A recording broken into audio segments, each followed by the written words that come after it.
at Ashwini Kidney and Dialysis Center, Nagpur. He will be talking on a very, very important topic, green dialysis for greener tomorrow. In fact, already it has been highlighted that about 120 liter of water is used for a one dialysis session. And if a 24 unit dialysis center running 3 shifts per day, about 12,000 liter of water is used per day. And similarly, you have to see the bio waste, how much bio waste is generated. In a 24-hour unit, 24 machine unit, about 55 to 60 tons of waste is used. 55 to 60 tons of bio waste is generated. So we are working against the nature. Dialysis itself is against the nature, because already God has rejected that person, both kidneys are damaged.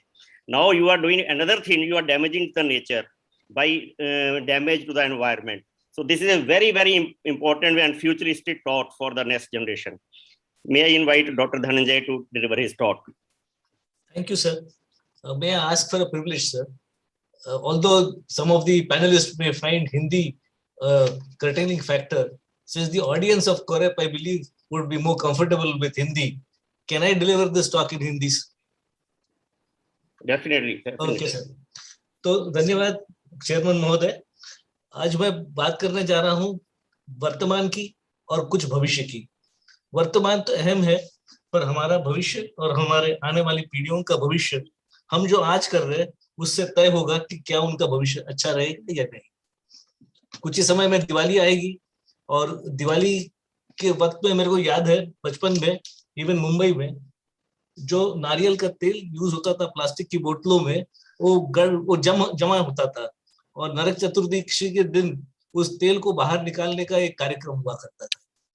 जैसे जैसे समय बीतते गया वो सब मेहनत करने की जरूरत कम हो गई, क्योंकि दुनिया भर गए 50 बरस में टेम्परेचर बढ़ते जा रहा है और एक अनुमान से गए 50 बरस में करीबन 0.8 डिग्री सेंटीग्रेड हर बरस अपना टेम्परेचर बढ़ रहा है। समुद्र का लेवल बढ़ते जा रहा है और कई शहर है जिसमें वो शहर समुद्र में डूब जाने का संकेत नजर आ रहा है। मुंबई में भी उसमें से एक शहर है। नरीमन पॉइंट अगले 50 बरस के बाद में दिखेगा या नहीं दिखेगा ये हम नहीं जानते। और ये इसलिए हो रहा है क्योंकि ग्लोबल वार्मिंग हो रही है, पूरी दुनिया भर गर्मी बढ़ रही है। और गर्मी इसलिए बढ़ रही है कि आसमान में जो ओजोन का अपना लेयर है उसमें छेद बढ़ते जा रहा है और सूर्य की किरणें सीधा धरती पे आ रही है। और ये ओजोन का लेयर होल जो क्यों बढ़ रहा है, क्योंकि हमारी इंसान की जो भी क्रिया है धरती पे, उसी से ये ओजोन का लेयर डिप्लीट होते जा रहा है। अब सब अपने जो काम है इंसानों के, उसमें हेल्थ सेक्टर जो है वो इसको बहुत बड़े पैमाने में कंट्रीब्यूट कर रहा है। 2007 का अनुमान है कि अमेरिका के हेल्थ सेक्टर ने 7% टोटल एमिशन में कंट्रीब्यूट किया है। कुछ समय पहले US special envoy John Kerry साहब आए थे हिंदुस्तान और उन्होंने मोदी जी का बहुत तारीफ की, क्योंकि पूरे दुनिया में जो कार्बन का टारगेट्स है उसमें हिंदुस्तान एक देश है जिसने अपने टारगेट्स को न केवल अचीव किया है इवन प्रगत राष्ट्रों के कंपैरिजन में, पर हमने और भी एम्बिशियस क्लाइमेट चेंजेस के टारगेट्स लगाए हुए हैं। और ये बहुत जरूरी है क्योंकि जैसे जैसे क्लाइमेट चेंज होगा वैसे उसके कुछ दुष्परिणाम तो तुरंत दिखेंगे। जैसे ये हीट वेव की मैंने बात की, फ्लड्स की बात की, ओशन राइजिंग की बात की, ये तुरंत दिखने वाली चीजें हैं। पर कुछ इनडायरेक्ट इन्फ्लुएंसेस होते हैं, जैसे अलग अलग प्रकार की बीमारियां अभी फैल रही है और इसमें क्लाइमेट चेंज का कितना कंट्रीब्यूशन है इसके बारे में चर्चा हो रही है। पर कुछ चीजें होने वाली हैं जो आज हमारे ध्यान में नहीं आएगी क्योंकि वो दूर भविष्य में होने वाली है। कहीं क्या पानी कम हो गया तो वहां झगड़ा होने वाला है और एक अनुमान है कि इसके बाद का महायुद्ध जो होगा वो तेल पे नहीं होगा, वो पानी के ऊपर न होगा। और जैसे पानी कम होता है, आप लोगों ने कई लोगों ने देखा रहेगा स्लम्स में हर दिन सुबह झगड़े होते हैं, मेंटल हेल्थ डिस्टर्ब होता है, पानी कम होता है। तो इसको संभालने के लिए विदेश में सरकारें बीच में आई हैं और वहां कानून बनना चालू हुआ है। ब्रिटेन की सरकार ने ये जाना है कि उनका एनएचएस जो है, नेशनल हेल्थ स्कीम, वो करीबन 25% कार्बन एमिशन पे कंट्रीब्यूट करता है, और उसके लिए हर हेल्थ सेक्टर के कंपोनेंट को उन्होंने कार्बन मैनेजमेंट प्लान बनाना ये कानूनन जरूरत बनाई है। और ग्रीन हेल्थ इनिशिएटिव चालू किए 2008 में, और एनएचएस जीजीसी जो है उसके तहत कार्बन एमिशन रिडक्शन 25% से कम करने का उनका एम था। और अल्टीमेट एम तो एनएचएस का है कि 2040 तक नेट कार्बन एमिशन होगा। मतलब जितना वो लोग कार्बन वहां से बनेगा, कार्बन डाइऑक्साइड एमिशन होगा, उतना ही वो कोई और हरकत से उसको कम करेंगे। अपना देश भी पीछे नहीं है। हमारे 2016 के guidelines for management of health care waste में एक कदम इस तरफ भी उठाया गया है। अभी तक तो ये था कि सॉलिड वेस्ट मैनेजमेंट में अगर कोई अस्पताल infectious waste non infectious waste में मिला देता था, गलती से बोलो या जाने में बोलो, फिर भी नागपुर में करीबन 50,000 रुपए का दंड लगाया जाता था। तो गए 10 बरस में अस्पताल वाले भी बड़े सतर्क हो गए हैं। येलो बैग में ब्लैक बैग का कचरा या ब्लैक बैग में येलो बैग का कचरा न डाला जाए। पर लिक्विड वेस्ट भी अभी सीरियसली कंसीडर किया जा रहा है।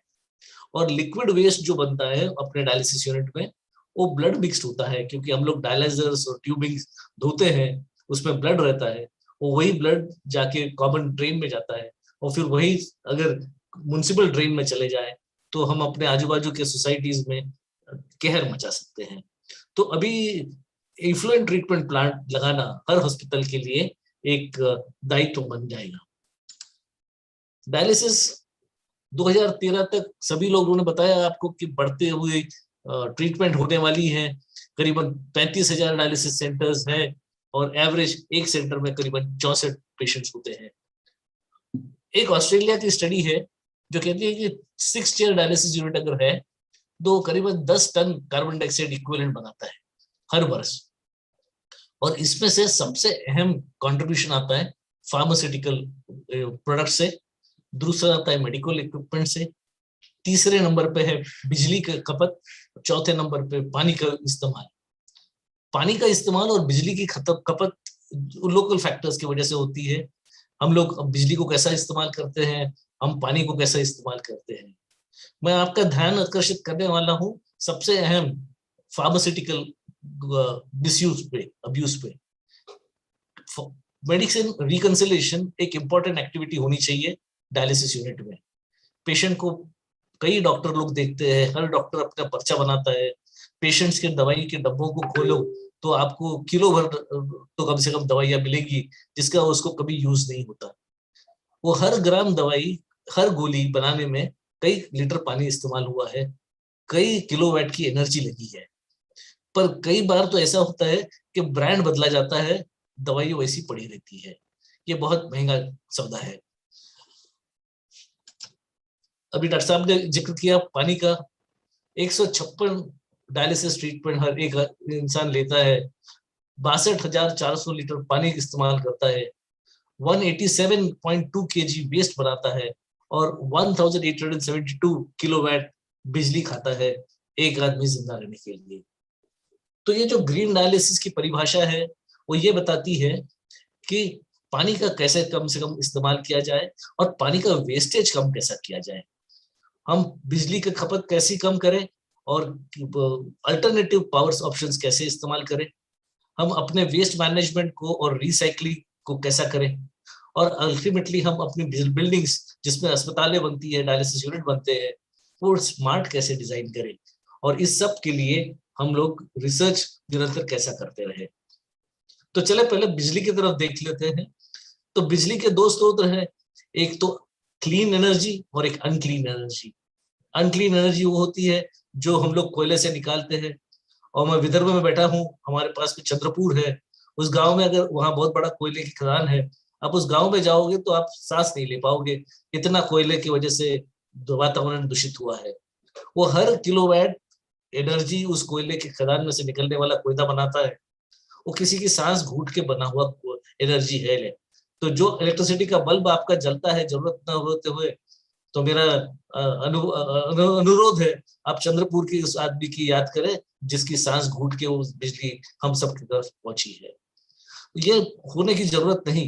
अगर डायलिसिस यूनिट्स में सोलर एनर्जी मिले, छत के ऊपर सोलर पैनल्स लगे और उससे एनर्जी लिखे, समुद्र के पास में जो लोग हैं उनके पास में हाइड्रो टर्बाइंस की सहूलियत हो सकती है, पर कुछ भी करे फॉसिल फ्यूल्स की इस्तेमाल कम करें। और हम बिजली का यूज करते हैं डायलिसिस यूनिट में 3 मेन पर्पसेस के लिए। एक तो दिया जलाने के लिए, मशीन चलाने के लिए और एयर कंडीशनर्स चलाने के लिए। एक डायलिसिस सेशन करीबन 6.2 किलोवाट एनर्जी यूज करता है। एक 4 लोगों की फैमिली का ये डबल है, एक 4 घंटे में जो यूज होता है। और आरओ यूनिट जो है वो 12 किलोवाट से 19 किलोवाट तक एनर्जी चलाता है। हमारे बिजली का यूज डायलिसिस यूनिट में पानी गर्म करने के लिए है, हॉट डिसइंफेक्शन करने के लिए है, बाइकार्ब सॉल्यूशन बनाने के लिए है और इलेक्ट्रॉनिक कंपोनेंट्स को रन करने के लिए है। चौथे नंबर का पॉइंट असलियत में बहुत ही कम काम करता है। मेन काम होता है वाटर हीटिंग का। और वाटर हीटिंग में कुछ वर्षों तक पानी अंदर आता था, मशीन में गर्म होता था बॉडी टेम्परेचर पे, और वो पानी वैसे ही फेंक दिया जाता था। अब क्या हुआ है कि अधिकतर कंपनियों ने वहां हीट एक्सचेंजर्स लगाए हुए हैं, उससे बिजली का यूज कम हो गया है। और अगर आप हॉट डिसइंफेक्शन अभी भी करते हैं और अगर आप ग्रीन डायलिसिस करना चाहते हैं तो आप जरूर कंसीडर करिए कोल्ड स्टरलेंट के लिए यूज करने के लिए। और अगर आप अभी भी सेंट्रल मिक्सचर से बाइकार्ब बना रहे हो अपने यूनिट में, तो ये बाइकार्ब बैग इस्तेमाल करके देखिए, इससे आपका यूनिट ग्रीन हो जाएगा क्योंकि आप कम एनर्जी यूज करेंगे। ये चित्र है अंदर के हीट एक्सचेंजर का। और अगर आप कोल्ड डिसइंफेक्शन यूज करते हैं तो हमने देखा कि एक 49 रुपीज कॉस्ट पड़ती है हर सेशन के लिए। वही अगर आप हीट डिसइंफेक्शन करते हैं तो 58 रुपीज पड़ेगा आपको। तो हीट डिसइंफेक्शन न केवल पर्यावरण के लिए खराब है पर आपके जेब के लिए भी खराब है। लाइटिंग होता अंदाज है फ्रेसिनियस का कि 20% पूरा इलेक्ट्रिसिटी का बिल जो है वो हम लाइटिंग के ऊपर में खर्चा करते हैं। तो अगर हम लोग बिजली जब लाइट की जरूरत ना हो तब एनफोर्स करें कि उसको बंद किया जाए। अगर हम लोग एलईडी बल्ब्स यूज करना चालू किए और जहां ट्रैफिक कम है वहां मोशन सेंसर्स लगा के ऑटोमेटिकली लाइट्स बंद हो जाए तो भी बहुत बड़ा काम हो जाएगा। एयर कंडीशनर हर साइज हर रूम में है, पर 16 डिग्री पे एयर कंडीशनर चलाने की कोई जरूरत नहीं। आप जब 16 डिग्री पे एसी लगाते हो हिंदुस्तान में तब बहुत ज्यादा कंप्रेसर नॉन स्टॉप चलता है, उससे बिजली बहुत ज्यादा यूज होती है। 25 से 27 डिग्री से कम एसी रखना, टेम्परेचर रखने की कोई जरूरत नहीं है। एसी के फिल्टर अगर 15 दिन में एक बार साफ किए जाए, हाइट 7 फुट के ऊपर में लगाए रखी जाए और बार बार चालू बंद न किया जाए, खिड़की दरवाजे बंद रखे, और तो बहुत सारा हम लोग एसी में जो खर्चा होता है वो भी एसी के वो खर्चे को हम कम कर सकते हैं। और इलेक्ट्रिसिटी का मॉनिटरिंग जो है वो इस प्रकार के चार्ट से हम लोग मॉनिटर करते हैं हमारे यूनिट में, ताकि ये मालूम हो जाए कि हमारा स्टाफ क्या सेट कर रहा है, क्या वो असलियत में 25 डिग्री पे सेट कर रहा है या कुछ और सेट कर रहा है। ये कुछ सिंपल चीजें हैं कारपेंटर की मदद से आप कर सकते हैं। एग्जॉस्ट फैन है, एग्जॉस्ट फैन को खिड़की लगाई हुई है, खिड़की बंद है। जब आपका नहीं तो क्या होता है खिड़की नहीं रही तो ये छेद में से हवा आपकी सब बाहर चले जाती है। कंप्यूटर्स और फोटोकॉपियर्स शाम के वक्त में बंद होना ही चाहिए और उसके लिए स्टाफ ने लॉग ऑफ और स्विच ऑफ करना चाहिए कंप्यूटर्स को। फ्रिजेस को सही टेम्परेचर पे सेट करना चाहिए और उसका भी मॉनिटरिंग होना चाहिए 4 to 5 डिग्रीज पे, और फ्रीजर का -15 to 80 डिग्री सेंटीग्रेड से। ये हमने लगवाया स्टाफ को याद दिलाने के लिए कि भाई अब जब भी इसका इस्तेमाल करना नहीं है तो स्विच ऑफ करिए इलेक्ट्रिसिटी के, कंप्यूटर को बंद करिए। और हर एक डायलिसिस मैं डायलिसिस मशीन के इलेक्ट्रिसिटी कंजम्पशन को भी मॉनिटर करता हूँ। इस प्रकार से हमने सब मीटर लगवा लिए हैं, तो ये सब मीटर घूमते जाएगा पूरे यूनिट में और फिर अपने को मालूम होगा कि कोई चीज हो रही है क्या जिससे इलेक्ट्रिसिटी कंजम्पशन बढ़ रही है अपने डायलिसिस मशीन्स की। वाटर पैनल ऑटोमेशन होना चाहिए ताकि वाटर वेस्टेज ना हो। और ये सब इतना करने के बाद में पैसे कितने बचेंगे? तो ये अगर बहुत बहुत बारीकी से उसका एस्टिमेट करना थोड़ा मुश्किल होता है, पर जरूर ये होता है कि पैसे बचते हैं। हमने देखा जब बाईबैक यूज करना चालू किया 2 महीने पहले, तो पहले महीने में ही हमारा 18,000 रुपए की बचत हुई है और इलेक्ट्रिसिटी कंजम्पशन भी कम होना चालू हुआ है। अब आते हैं पानी के ऊपर में, कई लोगों ने इसके बारे में बताया कितना पानी यूज होता है, और दुख की बात यह है कि 2/3 ये पानी वेस्ट होता है। और ये पानी को बचाने के लिए क्या किया जा सकता है? एक तो कर सकते हैं हम, जो डायलाइजेट फ्लो है वो 500 लीटर 500 ml पर मिनट रखा जा सकता है या 800 ml पर मिनट रखा जा सकता है। 500 to 800 में 300 ml का फर्क पड़ता है पर मिनट पर उससे क्या उतना ज्यादा मुनाफा पेशेंट को फायदा होता है? चैलेंज करने की बात है। और हमारे आरओ सिस्टम में रिजेक्ट वाटर जो बनता है, वो अगर आरओ मेम्ब्रेन अच्छी रही तो वो कम रिजेक्ट बनेगा। तो वो आरओ मेम्ब्रेन को मेंटेन करना हमारी सबकी जिम्मेदारी है। और तीसरी बात होती है वेस्ट वाटर मैनेजमेंट की, कि ये जो पानी रिजेक्ट होके बाहर आ रहा है उसका हम लोग कैसा यूज कर सकते हैं।